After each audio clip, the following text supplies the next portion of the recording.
Good morning, class. We are continuing chapter 6, Attitude and Social Cognition. And we had completed the attitude part, the concept of attitude, definition of attitude, the ABC component of attitude, then the attitude formation and the attitude change. Okay? And factors which are related to the attitude formation and at the same time attitude change. Now, we are continuing the stereotype and the prejudice discrimination and stereotype वाला concept जो है वो हम continue कर रहे हैं, जिसमें हमने in just previous video we understand the concept of prejudice, which is a kind of attitude. So in just previous video we had completed the concept of prejudice. Prejudice, that means a kind of attitude, ठीक है, which are generally negative and which are basically for the a group. ठीक है, एक group of peoples के लिए ये attitude होता है जो कि बेसिकली नेगेटिव होता है. इसमें 3 कंपोनेंट होते हैं, जिसका कॉग्निटिव कंपोनेंट जो है वो है स्टीरियोटाइप. एंड जब हम अफेक्टिव कंपोनेंट की बात करते हैं तो may be this is the dislike और हेट वाली जो फीलिंग है या डिसलाइक फीलिंग है अबाउट एनी ग्रुप. देन अगर हम बिहेवियरल एक्टिविटी की बात करें, एक्ट या बिहेवियर कंपोनेंट की, तो this is the discrimination. Discrimination is the जो कि behaviour of the attitude. Like prejudice का जो बिहेवियरल कंपोनेंट है वो हमारा जो कि डिस्क्रिमिनेशन है. Now we are continuing this topic. So prejudice can exist without being shown in the form of discrimination. Similarly, discrimination can be shown without prejudice. ठीक है, दैट मीन जो prejudice है वो एग्जिस्ट कर सकता है विदाउट डिस्क्रिमिनेशन, एंड डिस्क्रिमिनेशन जो है वो भी आइसोलेटेड फॉर्म में एग्जिस्ट कर सकता है. They don't every time need with the prejudice. So yet the two go together very often, whereas prejudice and discrimination exist. Conflict are very likely to arise between group within the same society or own society has. Our own society has witnesses many deplorable instances of discrimination with and without prejudice based on gender, religion, community, caste, physical handicap, and illnesses such as HIV or AIDS. Moreover, in many cases, discrimination behavior can be curbed by law, but the cognition and emotional component of prejudice are more difficult to change. ठीक है, due to law, due to rules and regulations, due to norms of the society, हम behavioral components को control कर सकते हैं. But at the same time, the feeling which are related to the prejudice and the behavior of the discrimination, ठीक है, हम discrimination के behaviour को कंट्रोल कर सकते हैं. But at the same time जो हमारा कॉग्निटिव कंपोनेंट है, दैट मीन जो स्टीरियोटाइप रिलेटेड है उससे, और जो हमारा अफेक्टिव कंपोनेंट है, फीलिंग जो रिलेटेड है, इमोशंस जो रिलेटेड है उस पर्टिकुलर बिहेवियर से, तो वहां पे उससे हम कंट्रोल नहीं कर सकते. ठीक है, हो सकता है कि हम थ्रू लॉ अपने जो बिहेवियर है हमारा उसे हम कर्व करें, उसे हम मॉडिफाई करें, एक अप्रोप्रिएट एटमॉस्फेयर में उस बिहेवियर को करने के लिए कुछ रूल्स एंड रेगुलेशंस बना दें. But at the same time हम उससे रिलेटेड फीलिंग्स को रिमूव नहीं कर सकते. उससे रिलेटेड जो थॉट पैटर्न है, जो बिलीफ सिस्टम है, उन्हें हम चेंज नहीं कर सकते. बट ऐसा नहीं है कि हम कभी भी नहीं कर सकते. Due to some strategies may be हम लिटिल बिट और कुछ उसमें जो कि इंटरफेयर कर सकते हैं, कुछ ऐसे जो कि इंटरवेंशंस प्लान कर सकते हैं जिसके थ्रू हम उन्हें भी चेंज कर सकते हैं. But definitely it is difficult to change. उसे चेंज करना थोड़ा सा डिफिकल्ट जरूर है. नाउ कुछ ऐसे फैक्टर्स हैं या कह सकते हैं कि कुछ ऐसे सोर्सेज हैं जिसके थ्रू हम इन प्रेजुडिसेस को लर्न करते हैं. At the same time in prejudices को और जो प्रेजुडिसेस है ऐसे हैंडल करने के लिए कुछ स्ट्रेटजीज है. तो in this video, in this section we are discussing about the sources which are responsible for the learning of the prejudice and the strategies, the handling strategies for the prejudice. So first of all, the sources.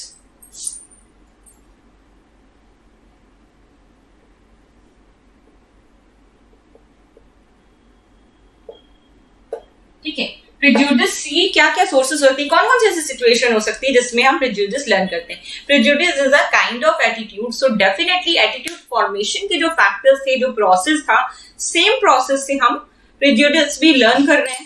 ठीक है, जो process हमारा attitude formation में use हुआ था, जो factors थे उसे इन्फ्लुएंस करते थे, सेम फैक्टर यहाँ पे भी इन्फ्लुएंस करेंगे. लाइक फैमिली है हमारा, सोशल ग्रुप है, मीडिया रिलेटेड इन्फ्लुएंसेस है, यही सारे फैक्टर्स यहाँ पे भी आएंगे, but in a different way. इन्हें हम सोर्स ऑफ प्रेजुडिस कह सकते हैं. सो social psychologists have shown that prejudice has one or more of the following sources. ठीक है, सबसे पहला क्या हो सकता है? Learning. The first point is learning. Second क्या है हमारा? A strong social identity and inner group, in-group bias. A strong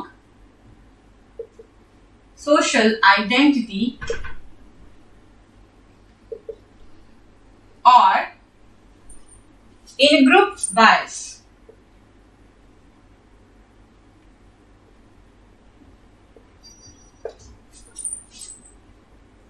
ठीक है, इन ग्रुप बायस जो होगा वो भी एक कॉज हो जाएगा. Then the स्कैपगोटिंग.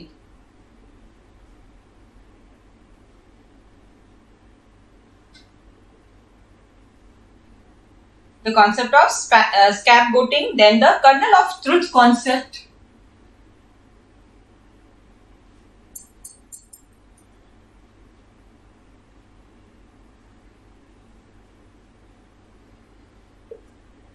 Kernel of truth, and the next is self-fulfilling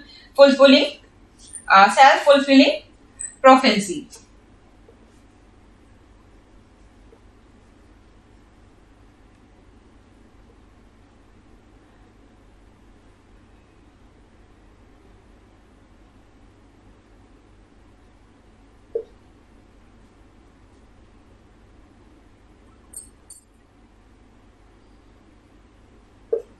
ठीक है, तो ये सारे सोर्सेज हैं, ये वो फैक्टर्स हैं जो as a source role play करते हैं हमारे प्रेजुडिस के लर्निंग में, प्रेजुडिस के फॉर्मेशन में. ठीक है, so first of all learning. So like other attitude, prejudice can also be learn through association, reward और and punishment, observation of the other behaviours, and group or cultural norms and exposure to information that encourage prejudice. ठीक है, तो जिस तरह से हमारे attitude formation के जो सारे प्रोसेस था, जैसे कि फॉर एग्जांपल हमारा एसोसिएशन के थ्रू, रिवॉर्ड एंड पनिशमेंट के थ्रू, ऑब्जर्वेशन लर्निंग के थ्रू, ग्रुप या कल्चरल नॉर्म्स के थ्रू, या एक्सपोजर टू द इंफॉर्मेशन, इन्हीं सारे सोर्सेज से हमारा प्रेजुडिस भी जो है वो लर्न होता है. And the family, reference group, personal experiences and the media may play a role in the learning of prejudice. ठीक है, so जो भी attitude formation की जो भी factors थे और जो भी process थे, उन्हीं same process के through prejudice भी learn होता है, और वही सारे factors influence करते हैं prejudice के की development में, prejudice के formation में. So people who learn prejudiced attitudes may develop a prejudiced personality and show low adjustment or adjusting capacities and an anxiety and feeling of hostility against the out group. मतलब जो prejudice personality हो जाती है, जिनमें बहुत ज्यादा excessive amount में prejudice होता है, वो आउट ग्रुप के साथ कॉपरेट करना, उनके साथ एडजस्टमेंट कर पाने में बहुत डिफिकल्टी फेस करती हैं. वो थोड़ी सी रिजिड पर्सनालिटी हो जाती है, वो अपने इनर ग्रुप में ज्यादा बिलीव करती हैं और आउट ग्रुप से थोड़ा सा एक डिफरेंस बना के रखती हैं. वो उनसे बहुत ज्यादा इन्फ्लुएंस नहीं होती, इवन उनसे इंटरेक्शन काफी लिमिटेड अमाउंट में उनका होता है. Now the second one, so this is the learning में आपके सारे वही प्रोसेस जो एटीट्यूड फॉर्मेशन के सारे वो फैक्टर्स जो इन्फ्लुएंस करते हैं एटीट्यूड फॉर्मेशन को, वो सारे आ जाएंगे. Now move to the second one, which is a strong social identity or in group bias. So individuals who have a strong sense of social identity and have a very positive attitudes towards their own group boost this attitude by holding negative attitudes towards other group, and these are shown as prejudice. ठीक है, मतलब अगर आप अपने जो आपका group है, जैसे आप इन ग्रुप के हैं, there is a two type of group, in group, out group. In group that mean your own group, out group that mean ऐसा ग्रुप जिसके आप मेंबर नहीं हो, you are not a member of the out group. ठीक है, जो आपसे different group है. सो डेफिनेटली अगर आपकी वी फीलिंग बहुत ज्यादा है, ठीक है, you blindly trust your own group, जो सोशल आइडेंटिटी है आपकी, जो उस ग्रुप से रिलेटेड है आपका, और अगर आप अपने ग्रुप के लिए बहुत ज्यादा बायस्ड हो, यू स्ट्रांगली बिलीव कि your group is superior in any case, आपका ग्रुप सबसे ज्यादा पावरफुल, सबसे ज्यादा सुपीरियर है, आप बहुत ज्यादा बिलीव करते हो अपने ओन इन ग्रुप में, सो डेफिनेटली ये जो फीलिंग होती है ये अपने ग्रुप के लिए तो एक्स्ट्रा पॉजिटिविटी, मतलब extreme level of positivity show करती है, पॉजिटिव एटीट्यूड आपके इन ग्रुप के लिए शो करता है, but at the same time यही एक्सट्रीम पॉजिटिविटी अदर ग्रुप्स के लिए लिटिल निगेटिविटी को शो करती है। ठीक है, तो ये एक और सोर्स हो सकता है जिसके थ्रू हम प्रेजुडिस लर्न करते हैं। Next is scapegoating. Scapegoating means आपने एक टर्म सुना होगा, बलि का बकरा बनाना। So this is known as scapegoating, बलि का बकरा।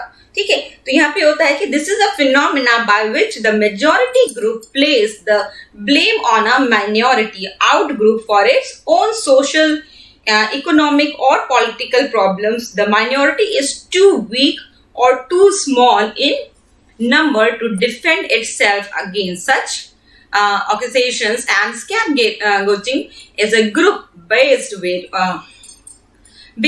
of experiencing frustration, and it often results in negative attitude or prejudice against the weaker group.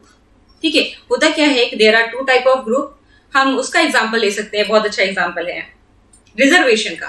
ठीक है, so in the case of the reservation हमारी जो SC ST और OBC का group है ये माइनॉरिटी ग्रुप में आ जाता है, जो जनरल ग्रुप है वो हमारे मेजॉरिटी ग्रुप में आ जाता है। ठीक है, सो हमारा जो मेजॉरिटी ग्रुप है ये rather than blaming the constitution, the law, ठीक है, हाँ भाई लॉ तो ST ST जो जाके लॉ बना नहीं रहे, OBC तो लॉ बना नहीं रहे कि उन्हें रिजर्वेशन चाहिए, वो डिमांड भी नहीं कर रहे हैं। ठीक है, ये तो बहुत सदियों से चला आ रहा है भाई ये प्रोसेस। तो अभी हम उन्हें ब्लेम करते हैं ST ST और OBCs को कि आपको ज्यादा प्रॉफिट मिल रहा है, मुझे नहीं मिल रहा है, because you are minority and because I am majority. So हमें ब्लेम किसको करना चाहिए? एक्चुअली जो लॉ प्रोसेस को ना, जहां से ये लॉज बन रहे हैं, जो बना रहे SC ST तो लॉज नहीं बना रहे ना, इवन शायद वो भी ना चाहते हो कि उनको इस टाइप का रिजर्वेशन मिले। ठीक है, शायद वो भी फेवर में ना हो, बट स्टिल वो फेस कर रहे हैं क्योंकि लॉ है ऐसा हमारे उसमें। तो होता क्या है कि आप जो सोर्स है, जो एक्चुअल कॉज है, उस पर फोकस नहीं करते, बट कि अपना फ्रस्ट्रेशन जो आपको उससे रिलेटेड, उस पर्टिकुलर टॉपिक से रिलेटेड होता है, वो आप माइनॉरिटी ग्रुप में निकालते हो। ठीक है, फॉर एग्जाम्पल अगर हम फ्रस्ट्रेट होते हैं जनरल से, अगर हमें किस तरह का डिस्क्रिमिनेशन फील हुआ due to this type of prejudice, तो हम डेफिनेटली ब्लेम किसी करेंगे? SC ST और OBC को। ठीक है, हम कभी ब्लेम नहीं करेंगे कि हमारे कॉन्स्टिट्यूशन में गलत चीजें हैं और वहां पे ये लॉस बना है। हम किसको ब्लेम करेंगे? हम डायरेक्टली, जबकि हो सकता है कि उसी SC ST में से कोई हमारा बेस्ट फ्रेंड हो जो हमारे ही साथ पढ़ रहा हो, तो वहां पे भी हमारे बीच में जो डिफरेंस आ रहा है ना, कि हम दोनों साथ में पढ़े, हम दोनों साथ में सारी चीजें किया, फिर भी स्टिल हमारे एक निगेटिविटी आ जाएगी उसके लिए। क्यों? क्योंकि वो माइनॉरिटी ग्रुप से बिलोंग करता है, जिसके लिए बाकी अदर कोई थर्ड पार्टी जो है वो उसके वेलफेयर के लिए सोच रही है और हमारे लिए नहीं सोच रही है। ठीक है, तो हमारा फ्रस्ट्रेशन उस थर्ड पार्टी के लिए ना निकल के बल्कि उस इंडिविजुअल के लिए निकलता है जो एक्चुअली में माइनॉरिटी ग्रुप है। ठीक है, तो हमारा फ्रस्ट्रेशन वहां एक्सप्रेस होता है। So this is the example of scapegoating, जहां पे हम बलि का बकरा बनाते हैं। यहाँ एक कॉन्सेप्ट जरूर इंपॉर्टेंट है कि जो डोमिनेंट होगा वो हमेशा आपसे ज्यादा जो डोमिनेंट है उस पर कभी फ्रस्ट्रेशन फोकस नहीं करेगा। वो अपना फ्रस्ट्रेशन, अपना एंगर जो है वो एक्सप्रेस आपसे ज्यादा डोमिनेटिंग या आपकी इक्वल डोमिनेटिंग ग्रुप पे कभी नहीं करेगा। जो लोअर है, जो आपको सुन सकता है, आप उसी पे तो फ्रस्ट्रेशन निकालोगे। सो डेफिनेटली आप अपने से वीकर, अपने से लेस डोमिनेटिंग पर्सन पे और लेस डोमिनेटिंग ऐसे ग्रुप, आउट ग्रुप पे जो आपसे लेस डोमिनेटिंग है और वीकर है, उस पे आप अपनी फ्रस्ट्रेशन एक्सप्रेस करते हो। So this is the scapegoating, this is the concept of scapegoating. Now next is kernel of truth. This is again very interesting concept. Kernel of truth that mean एक बहुत सारी हमारी सोसाइटी में बहुत सारी कहावतें जो चलती आती हैं, लोकोक्तियां, कहावतें, अगर आप हिंदी में पढ़ो तो ये सारे टर्म से आप फेमिलियर होंगे। ठीक है, सो इंग्लिश में कहते हैं जो फ्रेजेस होते हैं हमारे। ठीक है, सो डेफिनेटली यहाँ पे ऐसे का फ्रेजेस चलाता है कि बिना आग के धुआं नहीं होता, बिना तिल के तार नहीं बनता। इस टाइप की बहुत सारी चीजें हैं हमारी सोसाइटी में जो है। तो हम अगर कुछ इस टाइप की न्यूज हमें मिलती है या कुछ इस टाइप की इंफॉर्मेशन अगर हमें किसी भी सोर्स से मिलती है, सो डेफिनेटली हम सोचते हैं कि may be it is not true. हो सकता है ये ट्रूथ ना हो, सच ना हो, बट ऐसा तो नहीं हो सकता कि पूरी 100% फेक हो। कुछ तो ट्रूथ जरूर होगा। ये मान सकते हैं कि भाई बढ़ा चढ़ा के दिखाया जा रहा है, उसे मैग्नीफाई किया जा रहा है, मैक्सिमाइज किया जा रहा है, बट स्टिल कुछ तो सच होगा भाई, तभी तो आग है, तभी तो धुआं उठ रहा है। तो ये जो कॉन्सेप्ट होता है, this is the kernel of truth. अब यहाँ पे इस कॉन्टेक्स्ट में किस तरह से रिलेटेड है वो एक्सप्लेन करती हूँ। So sometimes people may continue to hold stereotypes because they think that after all there must be some truth. ठीक है, they believe that there must be some truth. वहां पे कुछ तो सच होगा, ठीक है, वो इसीलिए वो होल्ड किए रहते, क्योंकि वो रैशनल लेवल पे, कॉग्निटिव लेवल पे उनका जो थॉट होता है, उनका जो थिंकिंग होता है वो ये होता है कि कुछ तो सच्चाई जरूर होगी। ठीक है, सपोज आई सेड कि साउथ इंडियंस आर, मैंने बहुत पहले ये एग्जांपल दिया था अभी, so South Indians are very much rude. ठीक है, ये एग्जांपल तो डेफिनेटली जो ये इस स्टीरियोटाइप से इन्फ्लुएंस्ड होगा, ये स्टीरियोटाइप को फॉलो करेगा, उसके ब्रेन में ये जरूर कॉन्सेप्ट होगा कि सब लोग ऐसा कहते हैं, बहुत सारे लोगों ने ऐसा कहा, सो डेफिनेटली कुछ तो सच्चाई होगी। ठीक है, कुछ तो ट्रुथ होगा, तभी तो ऐसा कहा जाता है उनके बारे में। ठीक है, पंजाबीज आर वेरी लेबोरियस और वो Bengalis are very much rude. ठीक है, अगर हम ऐसी कुछ भी किसी के बारे में, किसी भी एक ग्रुप के बारे में कुछ स्टेटमेंट दे रहे हैं, तो डेफिनेटली उसमें कुछ तो ट्रुथ होगा, अगर मोस्ट ऑफ द पीपल ऐसा कह रहे हैं, आपके इन ग्रुप के पीपल्स। ठीक है, सो ये this is the known as kernel of truth, मतलब कुछ तो सच्चाई होगी। ठीक है, मे बी वो लिटिल बिट हो, हम उसे मैग्नीफाई करें, बढ़ा चढ़ा के बताएं, बट कुछ तो ट्रुथ होगी। So this is the kernel of truth. So in which everyone says about the other group, and even a few examples are sufficient to suppose the kernel of truth idea. ठीक है, so अगर खाली 2-4 लोगों ने भी ऐसा कह दिया तो हम मान लेते हैं कि सभी लोग तो ऐसा कह रहे हैं, ये भी एक कॉमन चीज है। अगर हमने 2 लोगों ने भी कह दिया कि नहीं वो तो ऐसा है, किसी एक इंडिविजुअल के बारे में अगर मैं बात करूं, तो डेफिनेटली हम बिलीव करते हैं कि सभी तो ऐसा कह रहे हैं, सब लोग तो ऐसा कह रहे हैं, तो कुछ तो सच्चाई होगी। ठीक है, तो ये जो फीलिंग है, ये जो थॉट प्रोसेस है, हमारा ऑटोमेटिक थॉट प्रोसेस, जो कि हमारे स्टीरियोटाइप, हमारे स्कीमा से इन्फ्लुएंस होता है। So this thought process basically known as kernel of truth. Now the next and the last one is self fulfilling prophecy. Self fulfilling prophecy क्या है? So in some cases the group that is the target of prejudice is itself responsible for continuing the prejudice. The target group may behave in ways that justify the prejudice, and that is confirm the negative expectations. For example, if the target group is described as dependent and therefore unable to make progress, so the member of this target group may actually behave in a way that proves this description to be true. So in this way they strengthen the existing prejudice. ठीक है, sometime जो हमारा out group है, जो peoples हैं जिनके बारे में हमारा बेसिकली प्रेजुडिस है, वो खुद ऐसा बिहेव करते हैं, खुद ऐसा एक्ट करते हैं कि हमारा वेरीफाई हो जाता है, जस्टिफाई हो जाती है हमारी बात कि हम कुछ एग्जिस्टिंग व्यूज हैं उस ग्रुप के बारे में, और उनके बिहेवियर से वो जो एग्जिस्टिंग ट्रुथ है वो और ज्यादा स्ट्रॉन्ग ट्रुथ में कन्वर्ट हो जाता है। ठीक है, हम बिलीव कर लेते हैं कि वो सच में एक्चुअली वो ऐसे ही है। ठीक है, तो ऐसा बहुत सारे केसेस में देखा जाता है। फॉर एग्जांपल अगर पुअर्स की बात करें तो बहुत सारे केसेस में ऐसा देखा जाता है कि जो पुअर्स हैं वो एक्चुअली अपने इस पॉवर्टी साइकिल से निकलना ही नहीं चाहते। दे वांट टू लीव, उनको उसी में मजा आता है, वो उसी को एंजॉय करते हैं। ठीक है, वो उससे निकलना ही नहीं चाहते, वो अपनी इकोनॉमिक कंडीशंस को इम्प्रूव करना ही नहीं चाहते।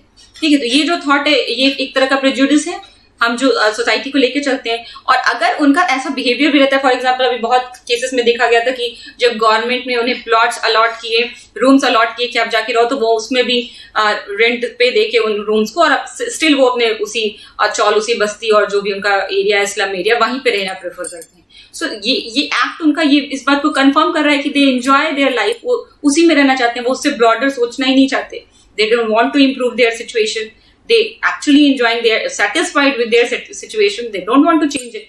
ठीक है, सो ये एक तरह का एग्जांपल है जिससे हम प्रूव कर देते हैं कि उनकी सेल्फ फुलफिलिंग प्रोफेंसी होती है, जिसके थ्रू वो जस्टिफाई कर देते हैं, वेरीफाई कर देते हैं उस फैक्ट को जो ऑटोमेटिकली चला आ रहा है, जो प्रेजुडिस है। So these are the sources through which we learn prejudice. ठीक है, now the topic is that कि हाउ वी हैंडल इट। ठीक है, हम लर्निंग को तो रोक नहीं सकते, बट समहाउ किसी तरह से रोक सकते हैं, मतलब थोड़ा सा लिटिल बिट कंट्रोल हम कर सकते हैं अगर हम इस पॉइंट पे फोकस कर लें। तो अगर हम लर्निंग वाले पॉइंट पे फोकस कर लें और वहीं पे वर्कआउट कर लें, सो डेफिनेटली प्रेजुडिस को लर्न होने से हम रोक सकते हैं, बट आफ्टर लर्निंग इट। अगर प्रेजुडिस ऑटोमेटिकली लर्न हो चुका है, सोसाइटी में एग्जिस्टिंग है, सो उस टाइम पे हम कौन से ऐसे स्ट्रेटजीज फॉलो कर सकते हैं जिससे हम इसे कंट्रोल कर सकें। हम इसे रिमूव नहीं कर सकते completely, this is not in our hand, हम उसे कंप्लीटली रिमूव नहीं कर सकते, कंप्लीटली सबका ब्रेन वॉश नहीं कर सकते, बट स्टिल कुछ स्ट्रेटजीज यूज करके हम इसे लिटिल बिट कंट्रोल कर सकते हैं, इसे हैंडल कर सकते हैं। So next topic is handling prejudice और स्ट्रेटजीज फॉर हैंडलिंग प्रेजुडिस।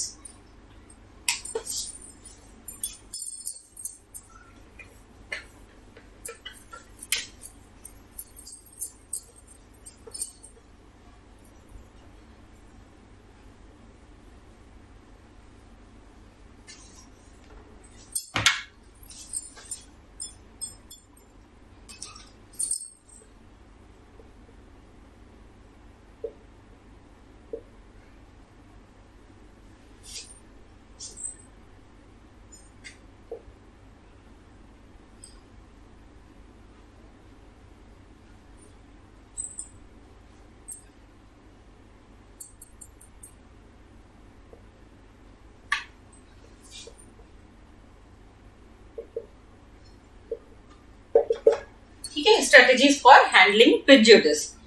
सो इसमें कुछ पॉइंट्स आएंगे जिन पॉइंट्स के बेसिस पे हम एक्सप्लेन कर पाएंगे कि क्या वो स्ट्रेटजीज है जिसके थ्रू हम प्रेजुडिस को हैंडल कर सकते हैं। So knowing about the causes और sources would be the first step in handling prejudice. ठीक है, हमारा फर्स्ट पॉइंट जो है वो ऑलरेडी हम कवर अप कर चुके हैं इन दी प्रीवियस सेक्शन। मतलब जो भी सोर्सेज है हमारी, जो भी हमें पता है कि किस तरह से हम फॉर्म करते हैं prejudice, so this is the first step for handling it. अगर हमें यही पता चल गया कि हम किस तरह से लर्न कर रहे हैं और वहीं पे हमने इसे कंट्रोल कर लिया, सो डेफिनेटली ये हमारा फर्स्ट पॉइंट हो जाएगा जिसके थ्रू हम प्रेजुडिस को हैंडल कर सकते हैं। और स्ट्रेटजीज, ये पहली स्ट्रेटजी हो जाएगी हमारी। ठीक है, and thus the strategies for handling prejudice would be effective if they aim at, ठीक है, हमारी जो प्रेजुडिस की स्ट्रेटजीज है वो इफेक्टिव होगी जबकि हमारा एम होगा, पहला यह कि minimising opportunity for learning prejudice. First point है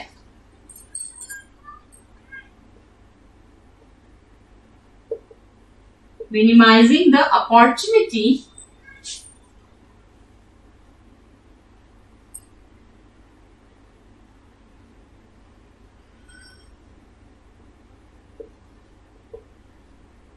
for learning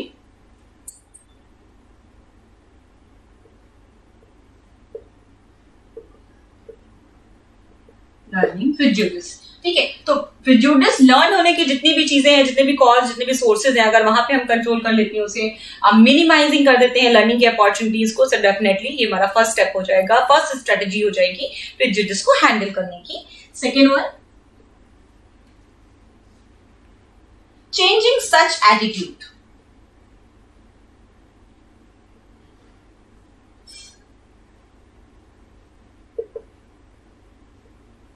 ठीक है, सो डेफिनेटली वी ऑल्सो नो कि through which we change our attitude. हमें ये भी पता है कि कौन कौन सी स्ट्रेटेजीज, कौन कौन से फैक्टर्स है जो हमारे एटीट्यूड चेंज में रोल प्ले करते हैं और हम किस तरह से अपने एटीट्यूड को चेंज करते हैं। ठीक है, वो भी पूरा मैकेनिज्म, उसमें पूरा प्रोसेस हम अंडरस्टैंड कर चुके हैं। सो डेफिनेटली अगर हमें वो पता है तो हम एटीट्यूड को चेंज भी कर सकते हैं उन्हीं फैक्टर्स को इन्फ्लुएंस करके। ठीक है, जिस फैक्टर्स के तो हमारा एटीट्यूड चेंज इन्फ्लुएंस हो रहा है, उन्हीं फैक्टर्स को यहाँ पे हम मैग्नीफाई करके, या हम कह सकते हैं कि उसकी इंटेंसिटी को डिक्रीज और इंक्रीज करके उसी के रोल से, उसी के इन्फ्लुएंस से हम हमारे जो प्रेजुडिस है उसे लर्न करने से रोक सकते हैं या उसे कंट्रोल कर सकते हैं, हैंडल कर सकते हैं। ठीक है, तो और या चेंज कर सकते हैं बेसिकली उस एटीट्यूड को। अगर हमें पता है कि वो निगेटिव एटीट्यूड है तो हम उसको चेंज कर सकते हैं definitely. Next is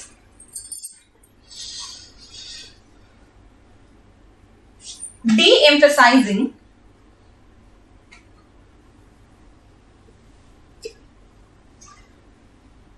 a narrow social identity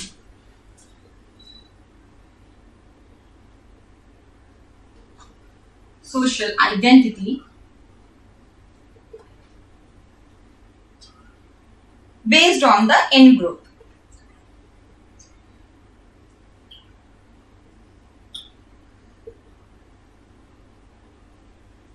So definitely हमारी जो नैरो सोशल आइडेंटिटी है, that's mean may be I am a Hindu, may be I am from UP, ठीक है। ये जो हमारी नैरो सोशल आइडेंटिटी है, हमारा कास्ट, हमारा स्टेट, हम इससे ब्रॉडर आइडेंटिटी पे फोकस करके और हमारी जो नैरो आइडेंटिटी है उसको डी एम्फेसाइज करके और हायर जो हमारी आइडेंटिटी है उसको हाईलाइट करके, उसको एम्फेसाइज करके हम प्रेजुडिस के रोल को कंट्रोल कर सकते हैं, इसकी जो प्रेजुडिस का इफेक्ट है उसे कंट्रोल कर सकते हैं। और ये तरह एक स्ट्रेटेजी है जिसके थ्रू हम प्रेजुडिस को हैंडल कर सकते हैं। फॉर एग्जाम्पल अगर हम ये ना बोले कि हम यूपी से बिलोंग करते हैं, we are Indians, we all are Indians, we have different culture, different caste, but still we are Indian. तो हम क्या कर रहे हैं, हम हायर आइडेंटिटी को, हायर सोशल आइडेंटिटी को एम्फेसाइज कर रहे हैं। एट द सेम टाइम हम जो हमारी नैरो सोशल आइडेंटिटी है, हमारा कास्ट हो सकता है, हमारा स्टेट हो सकता है, हमारी लैंग्वेज हो सकती है, उसे हम डी एम्फेसाइज कर रहे हैं, उसके एम्फेसिस को हम डिक्रीज कर रहे हैं। और एट द सेम टाइम हम हायर जो हमारी आइडेंटिटी है, सोशल आइडेंटिटी, उसे इंक्रीज कर रहे हैं, ठीक है। So this is the D emphasizing a narrow social identity based on the in group, जबकि आपकी इन ग्रुप से रिलेटेड आपका रिलीजन, आपका कास्ट, आपकी लैंग्वेज, ठीक है, ये सारे इसमें आ जाएंगे। Next point in the last point is discouraging the tendency towards self-fulfilling prophecy. Discouraging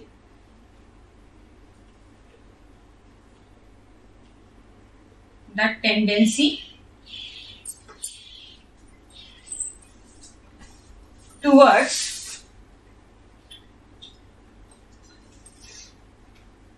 self-fulfilling prophecy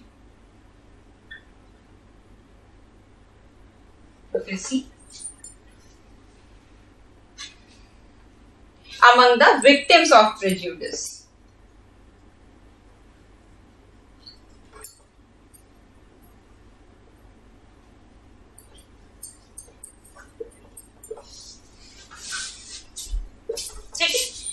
So discouraging the tendency towards self-fulfilling prophecy, अभी जो लास्ट पॉइंट हमने पढ़ा सोर्सेज ऑफ प्रेजुडिस में, सो उस पे इस जो कि प्रोफेसेंसी को, इस टेंडेंसी को बेसिकली हम जब डीफोकस कर देते हैं, डीकरेज कर देते हैं, सो यहाँ पे हम जो प्रेजुडिस के विक्टिम्स हैं उनका माइंडसेट चेंज कर रहे होते हैं बेसिकली, ठीक है। तो ये जो सेल्फ फुलफिलिंग प्रोफेसी है, इसे हम डिक्रीज कर सकते हैं और उनके माइंडसेट, जो इन ग्रुप है हमारा, उसके जो आउट ग्रुप है उसके माइंडसेट को चेंज करके, उसके कॉग्निशन को चेंज करके हम प्रेजुडिस को हैंडल कर सकते हैं। ये भी एक स्ट्रेटजी है। So these are the basically एक एम है जिसे हमें अचीव करना है। These are the basically aims, ठीक है, स्ट्रेटजीज फॉर हैंडलिंग प्रेजुडिस में ये जो सेक्शन है, ये हमारा ये टारगेट, ये एम है हमारा, इसके थ्रू हम हैंडल कर सकते हैं प्रेजुडिस को। नाउ नेक्स्ट कॉन्सेप्ट क्या होगा हमारा, वो गोल्स जिसके थ्रू हम इस एम्स को अचीव कर सकते हैं। These are the targets and we have to achieve this targets, we should achieve this targets through goals, ठीक है। हमारा कुछ गोल्स होगा, कुछ ऐसे स्टेप्स होंगे जिसके थ्रू हम इस एम तक पहुंच सकते हैं, इस एम को अचीव कर सकते हैं। वो हम नेक्स्ट वीडियो में करेंगे, ठीक है। सो definitely in this video we understand the concept of prejudice. That means the three component of prejudice. Stereotype is the cognitive component of prejudice, and dislike or hateness is the component of which is the affective component of prejudice, and the behavioral component is the discrimination. Important point is here is that discrimination may be exist without prejudice, and sometimes prejudice may be also exist without the discrimination. ठीक है, दोनों isolated form में भी exist करते हैं, and if the combination of the discrimination and the prejudice, so this is very dangerous. Sometimes बहुत ही violent way में और बहुत ही worse way में हमको ये चीजें देखने को मिलती है, इवन हमारी सोसाइटी में भी देखने को मिलती है। ये कई फॉर्म में हो सकती है, जैसे हमारे religion, gender, community, caste, even बहुत सारे इलनेस को लेके भी, फिजिकली हैंडीकैप को लेके, इवन मेंटल डिसऑर्डर्स के केसेस में भी आप देखोगे कि बहुत सारे प्रेजुडिस हैं, ठीक है। बहुत मेंटल पेशेंट्स के साथ भी बहुत डिफरेंट वे में बिहेव किया जाता है, उन्हें भी एक आउट ग्रुप के टाइप से असेस किया जाता है। So this is also a kind of prejudice. Now the how we learn prejudice, किस तरह से हम प्रेजुडिस को लर्न करते हैं, तो कुछ सोर्सेस हैं, लाइक लर्निंग है, and a strong social identity and inner group biases हैं, then scapegoating, kernel of truth and self-fulfilling prophecy, ठीक है। ये वो पॉइंट्स हैं, ये वो सोर्सेज हैं जिसके थ्रू हम प्रेजुडिस लर्न करते हैं, और ये स्टीरियोटाइप जो है हमारा लर्न होता है। देन नेक्स्ट सेक्शन में हमने किया स्ट्रेटजीज फॉर हैंडलिंग प्रेजुडिस, जिसमें हमारे ये इतने 4 एम्स हैं जिन्हें हमें अचीव करना है थ्रू डिफरेंट गोल्स. तो ये 4 एम हमारे क्या है? Minimising the opportunity for learning prejudice, changing such attitude, de-emphasizing a narrow social identity based on the in-group, and the discouraging the tendency towards self-fulfilling prophecy and among the victims of prejudice. So these are 4 points which explain the strategies for handling prejudice. These are the aims. Now in the next video, we will explain the goals which through we accomplish this aims. Okay. So this is all about today. Thank you so much, class.